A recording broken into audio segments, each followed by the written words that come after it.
کسی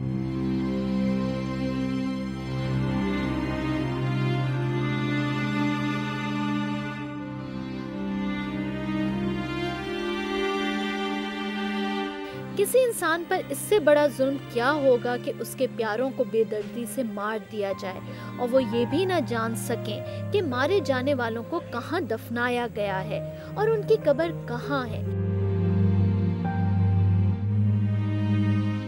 یہی وہ دکھ ہے جو 30 برس کا طویل عرصہ گزر جانے کے بعد بھی بادل شر کی آنکھوں سے آنسوؤں کی صورت میں جاری ہے۔ اس کی بہن اللہ بچائی کو اس کے مجازی خدا ہی نے کاری قرار دے کر موت کی وادی میں بھیج دیا۔ ہماری بہن ناک بے گناہ قتل کرے ٹکڑا کرے بنی کتوں نے کہا۔ کسی نے صحیح کہا ہے کہ تاریخ اپنے آپ کو دہراتی ہے۔ اللہ بچائی کے قتل کے باوجود بھی اس خاندان کی عورت کی ذلت اور رسوائی کا دور ختم نہیں ہوا ہے، بلکہ اس خاندان کی عورت آج بھی خنجر تلے ہے۔ 30 برس گزرنے کے بعد مقتولہ اللہ بچائی کی پوتی گلشن بھی موت کی دہلیز پر ہے، جسے اس کے شوہر ثناء اللہ نے کاری قرار دیا ہے، اور اب وہ اپنی جان بچانے کے لیے ایک دارالامان میں پناہ لیے ہوئے ہے۔ شادی کی پہلی رات سے لے کر اب تک مجھے ڈرایا گیا تجھے تیزاب ڈالیں گے، تمہیں روٹی کتوں کے ساتھ کھلائیں گے، مجھے کہتے تھے کہ تم اپنے ماں باپ سے پیسے لے کر دو۔ گلشن کا تعلق شکارپور کے علاقے سلطان کوٹ سے ہے اور اس کا باپ کریم بخش شکارپور میں ہیڈ کانسٹیبل ہے۔ گلشن دارالامان میں زندگی کے دن گزار رہی ہے اور اس کے گھر والے اپنی جان بچانے کے لیے در بدر کی ٹھوکریں کھا رہے ہیں۔ ان کے لیے زندگی اتنی تنگ ہو چکی ہے کہ انہیں پناہ دینے والوں کی زندگیوں کو بھی خطرہ لاحق ہے۔ وہ کہہ رہے تھے کہ یہ لڑکی دیو، ہم ان کو قتل کروں، ہماری عزت بنے گی۔ یہ سردار ہمارے جو ہیں خادم حسین ہے، عابد حسین ہے، ڈاکٹر ابراہیم ہے، سردار جو ہیں ان کا سپورٹ وہ کرتے ہیں ان کی۔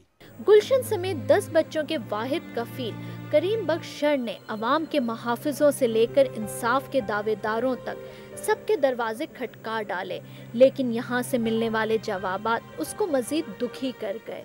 میں گیا ہوں ہائی کورٹ کے وکیل کے ساتھ یہ مشورہ کیا، اس نے بیٹی دے دے، سمجھا، اور اپنے خاندان کو بچا دے۔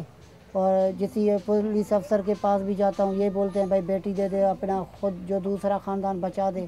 کہتے ہیں کہ خدا کے ہاں دیر ہے اندھیر نہیں۔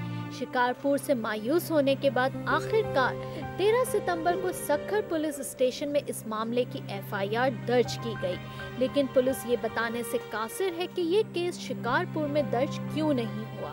It could have been registered in Shikarpur, I'm sorry. They chose to come to Sakhar، اس لیے ہم نے یہاں پہ ان کا کیس رجسٹر کرایا۔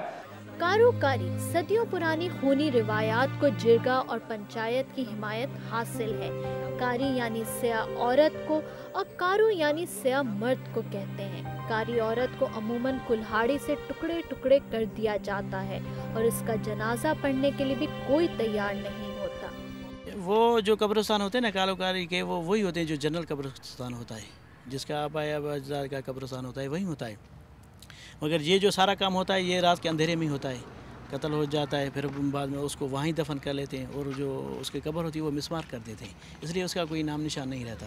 اور جب یہ جہاں بھی ہوتا ہے تو وہاں کی اس دن وہ پولیس اور اس کا ملی بھگت ہوتا ہے، ان کو پتہ ہوتا ہے کہ آج یہ ہونے والا ہے۔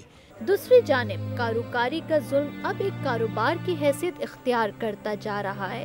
کاری کو تو خاک میں ملا دیا جاتا ہے، لیکن کارو قرار دیے جانے والے سے لین دین کیا جاتا ہے اور اس کی حیثیت کے مطابق اس سے رقم لے کر اس کی زندگی کو تحفظ دے دیا جاتا ہے۔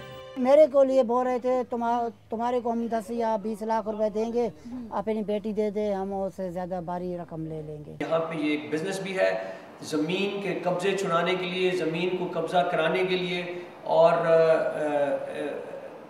ہینڈسم سم آف منی لینے کے لیے بھی the women folk are subjected to torture, subjected to being declared as qari۔